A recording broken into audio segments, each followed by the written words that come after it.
ظاہر ہے ہم سب روز محشر کے اندر کسی نہ کسی کی شفاعت کے تو طلبگار ہیں، اور ہم جیسے کمزور اور گئے گزرے انسان جب تک کسی کی شفاعت کا حصول نہ ہو ہم کیسے آگے جا سکیں گے؟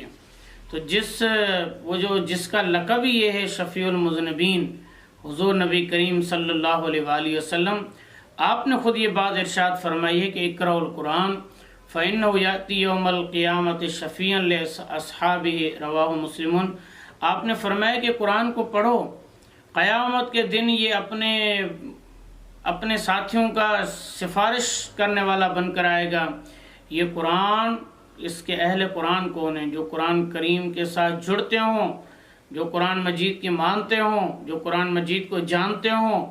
آپ نے فرمایا کہ ان لوگوں میں سے ہو جاؤ، قرآن کو پڑھا کرو۔ اس امت کی سب سے بڑی عبادت قرآن مجید کو پڑھنا ہے، اور قرآن مجید کے پڑھنے کے اندر پھر بہت سارے درجات ہیں۔ ایک اس کا ظاہری پڑھنا ہے، پھر اس کا باطنی پڑھنا ہے، ایک اس کا پڑھنا سیکھنے کے لیے ہوتا ہے، ایک اس کا پڑھنا سکھانے کے لیے ہوتا ہے، ایک اس کا پڑھنا سمجھنے کے لیے ہوتا ہے، ایک اس کا پڑھنا پھر سمجھانے کے لیے ہوتا ہے۔ لیکن یہ ساری چیزیں ہر انسان کی اپنی حیثیت کے مطابق ہیں، لیکن اللہ نے جس کو جس درجے میں بھی رکھا ہے اسے قرآن مجید کی تدریس سے، اس کی تعلیم سے، قرآن مجید کے پڑھنے پڑھانے سے اپنے آپ کو دور نہیں کرنا چاہیے۔ ان لوگوں پر افسوس ہوتا ہے جو دنیا کے کاروبار کے اندر یا دنیا کے بہت سارے امور کے اندر گھر جاتے ہیں، اور ان کی وہ نسبت جو قرآن مجید کے ساتھ کبھی ہوا کرتی تھی پھر وہ ان سے گم ہو جاتی ہے، ضائع ہو جاتی ہے۔ اس پر تو کف افسوس ملنا چاہیے۔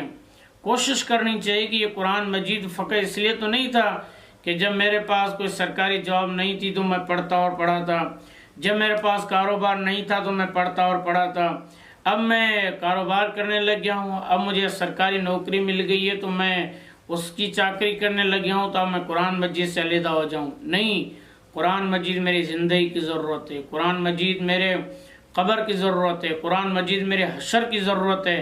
اور سب سے بڑی بات کہ جب مقام ربی، اللہ کی بارگاہ میں میں کھڑا ہوں گا، میرے لیے سب سے بڑی کوئی سفارش ہوگی تو یہی قرآن مجید کی آیات ہوں گی، قرآن مجید کی سورہ ہوں گی، قرآن مجید کا تعلق ہوگا۔ اللہ تعالیٰ اس تعلق کو ہمارے لیے استوار فرما دے، اور جس بات کے لیے آپ نبی کریم صلی اللہ علیہ وسلم نے ہمیں فرمایا ہے کہ اس کو اختیار کرو، یہی تمہارے سب سے بڑی سفارش ہوگی، قرآن مجید۔ اللہ تعالیٰ قرآن مجید کی اس اہمیت کو ہمیں جاننے کی توفیق عطا فرما دے۔